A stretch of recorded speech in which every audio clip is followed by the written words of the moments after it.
Ce mercredi 21 août, les Aigles basketteurs ont écrit l'histoire en se qualifiant pour les demi-finales de l'Afro-Basket 2025. Le Mali s'est imposé face à la Côte d'Ivoire 102-96 au terme d'un match à couper le souffle. Cette victoire face aux rivaux ivoiriens a été accueillie avec beaucoup de joie par les supporters maliens.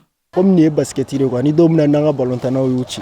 Ofene ame Mali wuliga jodo ngani alga danga ni ma. Comme Ivoirien yere do ka bandora kayo. Nanga na doro mambo. Angayne ang jarani. Parce Côte d'Ivoire yere an fadi fangu gayna. Tiens la jaram bedi. Tiens on est anti Côte d'Ivoire yere. Alla Côte d'Ivoire qui sanga na kubuta yere. Angoni wuchi doro abane. Après une phase de poule mitigée avec une victoire en 3 matchs, le Mali a livré une prestation exceptionnelle lors de cette rencontre. Je pense que les Aigles ont réalisé l'une des plus belles performances de l'histoire du basketball malien.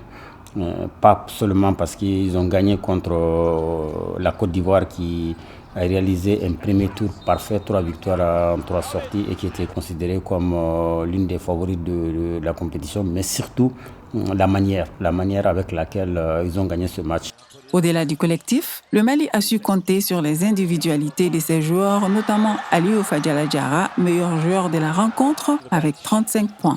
Place aux demi-finales ce samedi face au Sénégal qui a battu le Mali en phase de groupe. Le jeune Aliou Fadjala Diarra et Maman Koulibaly, sérieusement, qui ont été époustouflants contre la Côte d'Ivoire. Il y a aussi l'appui de Siriman Kanouté avec son tir de 3 points. Je dis en réalité en gros que ces jeunes ont su montrer quand même leur grandeur ce jour-là contre la Côte d'Ivoire. Le match contre le Sénégal, c'est un peu comme contre la Côte d'Ivoire. Ce sont des derbys ouest-africains. Et ce n'est jamais facile parce qu'au-delà de cette rivalité sportive qui a toujours existé entre nous, il y a aussi un duel de suprématie. D'un côté avec l'équipe du Sénégal qui est l'une des meilleures du continent et qui nous a battus au premier tour.